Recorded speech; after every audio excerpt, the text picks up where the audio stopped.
Good afternoon, this is Angela with Parkos Permaculture. Just going to put a warning right at the beginning of this video. If you don't want to talk about or think about or deal with killing pests in your garden, particularly mammalian pests, this video may not be for you. Standing here looking at my woodshed, and I want to talk about the reality of living in an urban area or even in a rural area, but it's particularly an issue if you live in the city, which is rodents in your garden. If you have ducks and chickens or quail or bunnies, you're going to attract rats and mice. If you live in the city, rats are abundant. It doesn't matter if I eradicate them all from my property. They are endemic, and they will just come right back on from the vacant field 2 doors down, from a neighbor's yard, from the lady 1 block over who throws out cat food for the pigeons and provides a endless food source for rats in the neighborhood. So it is a recurring problem, and it is unpleasant and unpopular to talk about, and it's something that really we shouldn't ignore. It's not the pretty, beautiful part of gardening. It's not fluffy bunnies and cute, fluffy chicks and beautiful, abundant roses and baskets full of apples and, you know, things like that. But it's a reality of permaculture, and it's a reality of gardening. So I thought I would talk about how I deal with rats in the garden. There was a really heated conversation this morning in a permaculture group where I'm an admin, which is Permaculture Practical Designs. Someone asked about cats, and that's a whole other thing. Like, do we need cats in permaculture? Are cats a problem because they are an introduced invasive species, and they are the single greatest source of songbird decline in North, Central, and South America. It's estimated that between 1.3 and 4.0 billion songbirds are killed every year by cats. And the argument that a lot of folks made is they're really good at killing rodents. My experience has not been that. I don't have cats. I have Gracie, the garden cat, who actually belongs to somebody else in the neighborhood, but she lives in my yard much of the time, and I have never seen her catch a rodent, ever. I've seen her lay around and ask for scritches in the sunshine, and I've seen her go for birds. Never seen her catch a rat. There's a large feral cat population in my neighborhood, and yet there's still a rat problem in Portland, Oregon. So here's how I deal with rodents. Number one is I want to encourage birds of prey. So in my garden, excuse the mess here, I'm working on a project, so I have buckets of things out. There are some hawks that tend to roost in my neighbor's hawthorn and then over in my other neighbor's conifers. And I want to make sure that I don't put out poison, which the warfarin-based poisons are all of them. I don't care what the manufacturer says. They are all responsible for secondary poisoning of birds of prey. I used to do wildlife rehab, particularly wild bird rehab, and was a certified raptor handler, and nothing is more terrible than watching an owl bleed to death internally from eating a warfarin contaminated mouse. So please, please, please do not use poison bait. It is not in keeping with permaculture. In permaculture, we want to be solution minded. So what's my problem? I have rats. What's my solution? How do I turn rats into a resource? Well, that can be really tricky, and it can be difficult to do that, depending on the situation that you have. So if you have cats, you can turn rats into a food source, but then the unintended side effect or consequence of that is that you are also turning desired native species such as songbirds and moles into a food source for your cats, and they may cause an imbalance in your system. Use poison bait. That's not a solution. You're causing the secondary poisoning of all kinds of wildlife. And for me, the best option has really been to use mechanical traps. And I haven't really figured out how to harness rodents as a resource. If I had a rat terrier, I mean, I don't want to feed the trapped rats or mice to my chickens, even though they would love to eat them, because I always worry, what if somebody else in the neighborhood has put out bait and I have caught a rat in a trap that has eaten poison bait? I don't want to be feeding it to my chickens.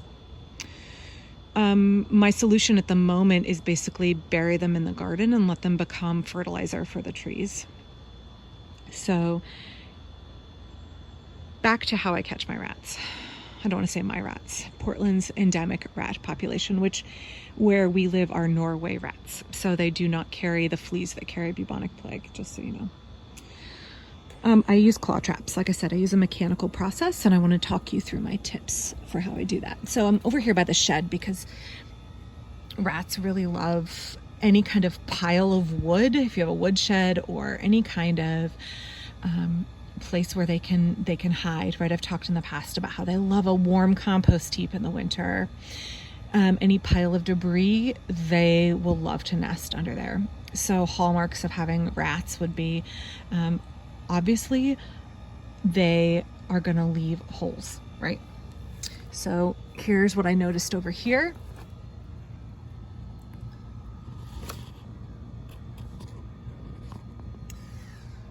That's going to be a rodent hole. So how do I want to catch a rat?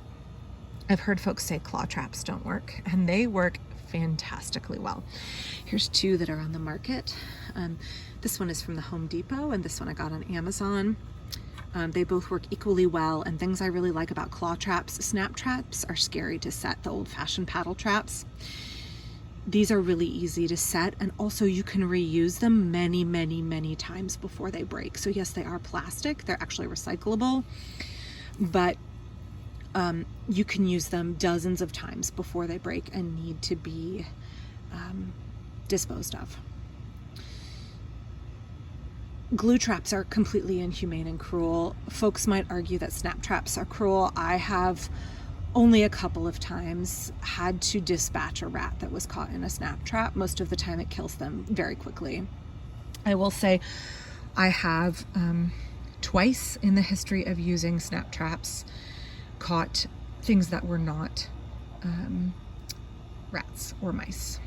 Once I caught a house sparrow, which actually is an invasive species here, and once I caught a mole, and I actually caught the mole just by the back of its foot, and it didn't appear to break the foot. I let the mole go, and it survived. So but that's very rare, but you do need to understand that may be a consequence. Again, a side effect of using an imperfect system. So here's how I set my traps. So here's where you put the bait in the middle, and in this one, it's down in the middle here. And I use peanut butter. Peanut butter works really, really well. And the key is to use a very small amount. If you have wary rats, you want to put the peanut butter in the trap in the middle, and then don't set the trap for a few days and let them get comfortable eating and thinking this is a food source. And then after a few days, you want to set the trap with the peanut butter after you rebait it every day. In my experience, juveniles will go straight for an open trap the very first time. Adults are more wary. When you set a trap, rats are what's called thigmotactic, and so are mice, which means they like to feel one side of their body up against a hard surface, which is why rats scurry along walls, and they don't tend to run out in the open as much. They like the feeling of one flank of their body against a hard surface. So if you understand that's how they run, you can understand how to catch them. So let me show you here. Oh. So I have my trap. I'm gonna set it. This will break your fingers, by the way, so you wanna be really careful you don't get your hand in there. So squeeze the trap, it's set. if I know rats are thigmotactic, I want to set the trap perpendicular to where they're going to run. So they're going to run lengthwise along this wall, up out of this hole and lengthwise. It would be wrong to set the trap this way. Along this, I want to set it this way, perpendicular to their path. You also can set it right at the mouth of the hole, like that, okay? And then, so I'll set this one here. I usually set 2 traps per hole. Sometimes you'll get a couple of juveniles and sometimes you'll get an adult. Now, to ensure that my rodent is going to run where I want it to, I use old pieces of wood or a bucket or something to encourage them to go the way I want. So let's say I want to set this trap here. Okay, I'm going to set my board here up against it. They like to run in the sheltered area. I cover it up. This also keeps my dogs from going for this, and I'll put boards up against this way. And then I'll put one board, here's the hole. I'll put a board right here. And then I'll put a series of boards along here, and that's it. And you just leave it overnight. Another good reason to cover it up with boards like that or put a box over it is to keep birds from getting in here, because birds are attracted to peanut butter. Let me show you the other thing I do. I can get my trusty extra recycle container and I just literally lean it up against it like that. And that's it. And I'll check it in the morning when I let the chickens out, and I guarantee you I will have caught something. So the question then becomes, what is the permaculture ultimate solution? The ultimate solution would be a well-designed system in which everything works in concert, in unity, where there is balance in the system. The problem when you live in a closed system on your property is that your property exists within the greater context of a community or a city or a state, and you can't control what goes on off your property. So there can be an influx of things like rodents from off your site, from outside your system, and you can't control that. So I've talked before about how we have to do permaculture in an imperfect world, in an imperfect situation, with the best resources that we have. And I think that's okay, as long as you're not actively contributing to harm and actively exploiting or degrading a system. I think sometimes we have to use imperfect solutions. So do I like killing things on my property? No, I don't. But I'm also not willing to have rats trying to tunnel under my foundation or in my chicken run. And I want to be a good neighbor and not be a safe harbor for rodents in my neighborhood. So I want to keep on top of it. If you all have ways that you deal with rodents, I think in an ideal permaculture system, we would have a healthy balance of Virginia opossums, which eat baby rodents, and snakes, which are fantastic at keeping down rodent populations, and thriving community of birds of prey. When you live in an urban setting, it's often really overpopulated with crows, and crows and birds of prey are at odds with each other. So crows often will drive away your birds of prey. So that's an imbalance in an urban system that we have to deal with. But I hope that gives you some encouragement that even if you live in a beautiful, lush permaculture paradise, there are pests, and they need to be handled as best you can. So for me, I'm going to return them to the earth. I am not a fan of live trapping. I believe that if you, in permaculture, we don't want to produce any waste, and we don't want to make our problems other people's problems. So I don't believe in catch and release mousing or ratting. It's not ethical to release my problem onto someone else's property for them to deal with. I have to be an adult and deal with it myself, even if it means, killing another mammal. So if you have thoughts or comments, I'd love to hear what you do in your system to deal with rodents, and how you deal with the unintended or intended consequences of dealing with imperfect methods of handling those problems.